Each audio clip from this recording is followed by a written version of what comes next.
everyone. I'm at the driveway entrance to my property, and I'm going to take you on a little street tour of my garden. It's a Wednesday in late June, and just so that you can get some idea, this is my driveway and the beginning of my property. So we're going to walk to the top of my property and talk about the plants. So I've got 2 acres. It's kind of a big rectangle, and this is a big chunk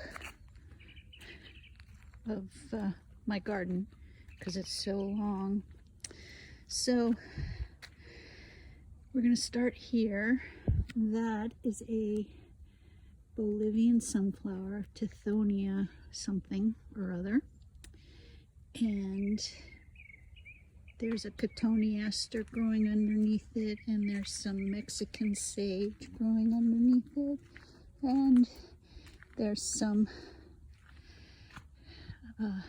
leptospermum, New Zealand tea tree. I always get the country wrong. It might be Australian tea tree. Anyway, tea tree, sunflower, perennial, bananas.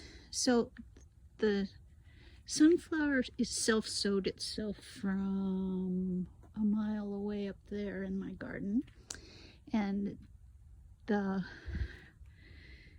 sage here and the leptospermum are original plants from about 18 years ago.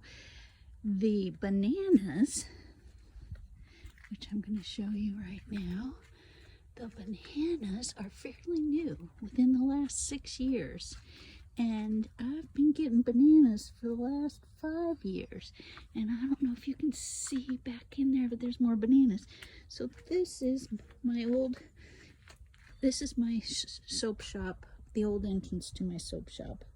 And I've turned it into a private pub, and we'll tour that another day. And the bananas were a gift after my husband passed away, but they were unmarked, so I don't know the varieties. I think one of them, this one and the one that's around the corner over there that you didn't really see, is something called ice cream. But these bigger ones, I'm not so sure. So what happens when they bloom is the original stalk that's blooming dies. So this will die, this stalk with this, after this is all done. So can you see down there? There's 2, 3 big cutout pieces. Those are the old blooms. And the new blooms, what's the new sprouts, what's fruiting now, are new. So it keeps growing, but it also dies.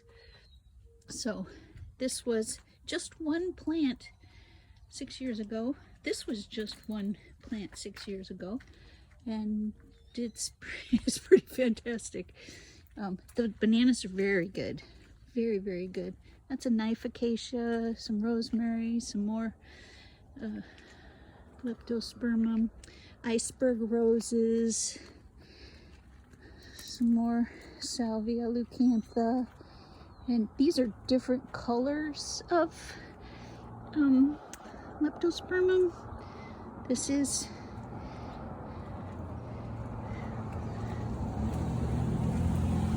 Cecilia roses, and this is the bush variety, not the climbing variety. So you can see why the climbing variety was easily developed, because that's just one bush. And then this is my beautiful, beautiful gates. And this is the pedestrian entrance. We started at the driveway gates, which are automated. I'm just going to go up here, even though we're going to carry on in a minute, show you my gates. So the rose that's growing on this side is called High Hopes. And the rose that's growing over here, that's more Cecile Brunner. But next to it, it's done blooming now. I thought there was a bloom, but I guess the blooms fell. New Dawn. So this was all New Dawn. So this is my gates. My husband's final gift to me before he passed away was installing these gates in this arbor that he built for us 10 years prior to finding the gates. And he's been gone 6 years. So if you come, I don't have a doorknob. I mean, I don't have a doorbell, but up in my house, which is way up there through the persimmon tree, up in my house, if I'm around, I can actually hear people knocking with the original door knocker. So this opens, and this other side opens as well, but it's secured right now, so both sides open. So, and this is how I come to get the mail. All of this wood,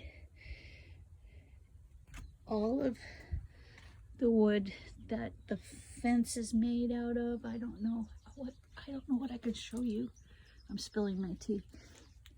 All of the wood that my husband used to make, can you see up there in the house, the porch overhang? All of it, 2 acres worth of fencing and a house and a garage worth of patios, and he used trash wood from his work, cross arms. These are all cross arms from power poles, and you can, every so often, you can read high or voltage or both still in the wood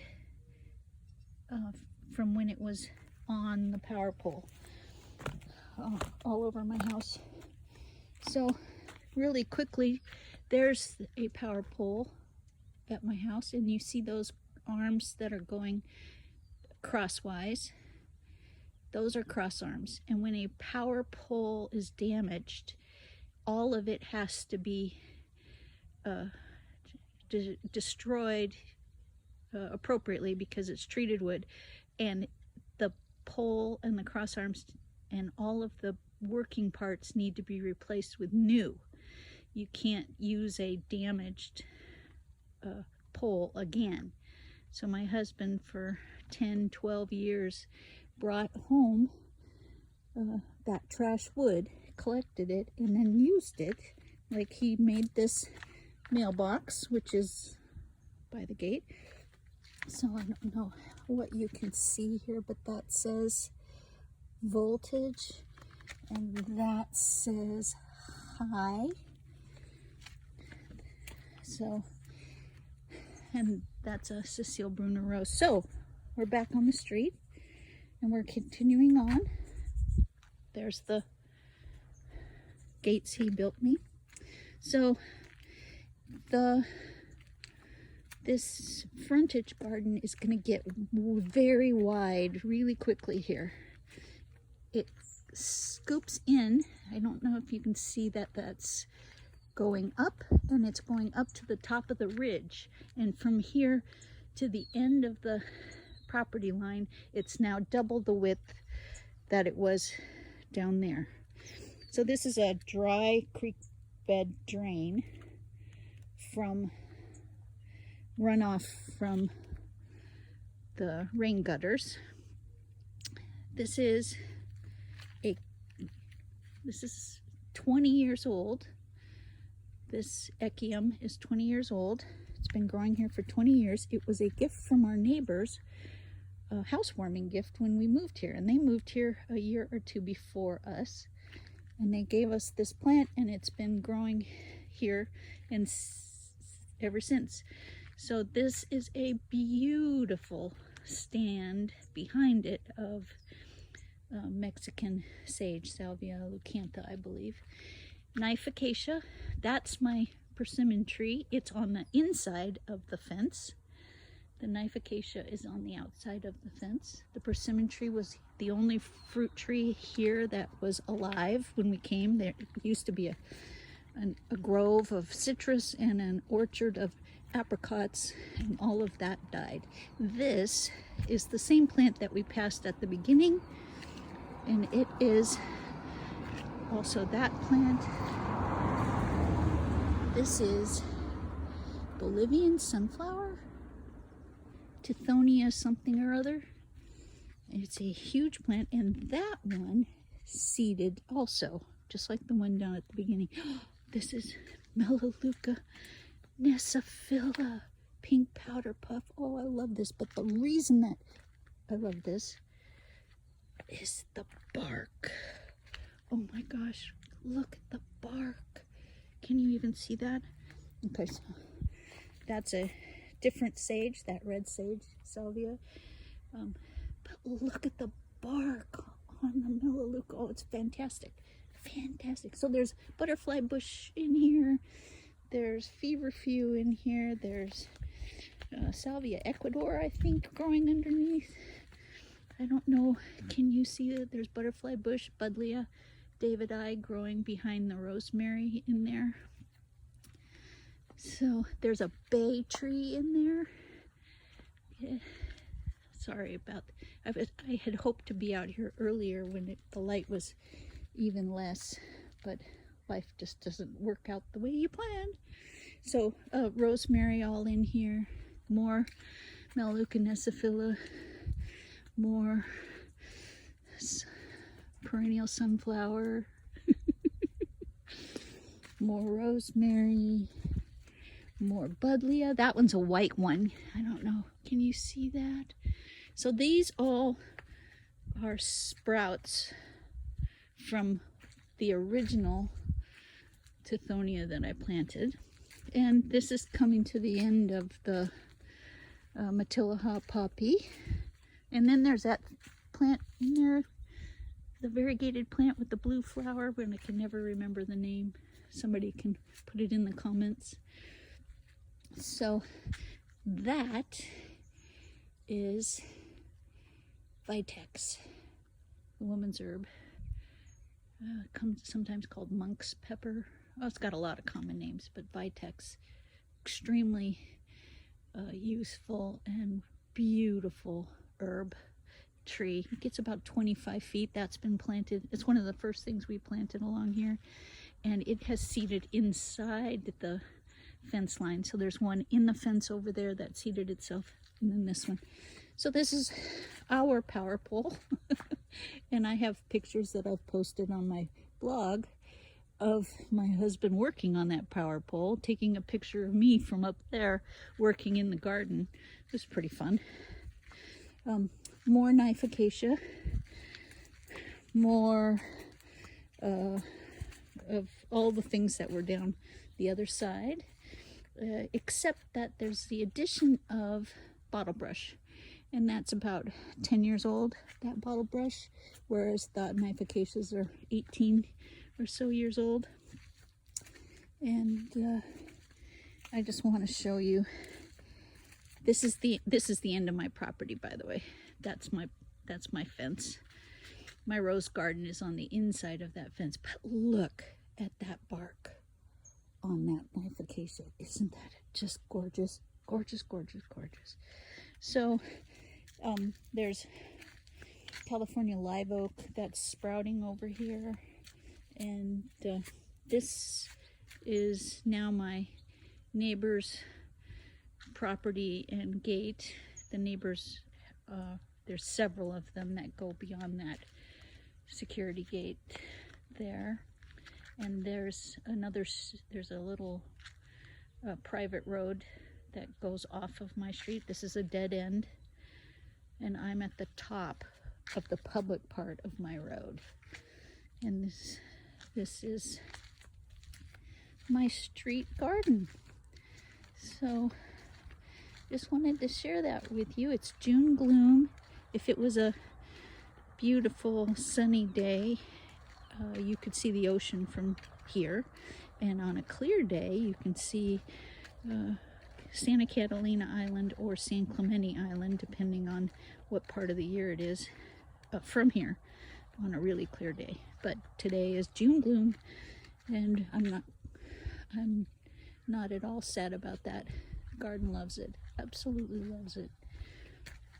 So I have a helper who helps me once a week in the yard. It's 2 acres, so it's just done in little bits and pieces. And he's a fabulous dear friend. He worked with my husband planting this, so he's been here the whole 20 years I've been here, and he's worked for me ever since my husband passed away. He would not leave me alone to deal with this on my own. It was so sweet. I actually think my husband asked him to stay. I think my husband, when he was sick and saw that it was the end, asked Big G to, no matter what I said, to help me, because I wouldn't be able to do this by myself, which is so sweet when you think about it. And I really can't cope without him. So he, Big G, who works for me, has to put up with all my nonsense because I've got wacko ideas of what to do. I am not a conventional gardener. I want to plant herbs and not things that I can't use, and I don't want to prune them because I want to use them, and I don't want to haul off the trimmings because I want to mulch them. And so, unlike all the rest of his clients, I don't allow a blower, and I don't have a lawn, and I don't have a mower. So the place gets weeded by hand, and it's crazy in itself. But anyway, so I'm going to now drink my tea, which has gotten cold. I've had it this whole time, but and go on my merry way and upload this later. And that's the front, and it'll look a lot different in a few months. Different things will be blooming, different things will have been cut back and show. So I might do this again in a little, back in the fall or in the winter. But I want to wish you all a wonderful day, and I hope that you and yours are staying well, that you're safe, and God bless you. Till next time.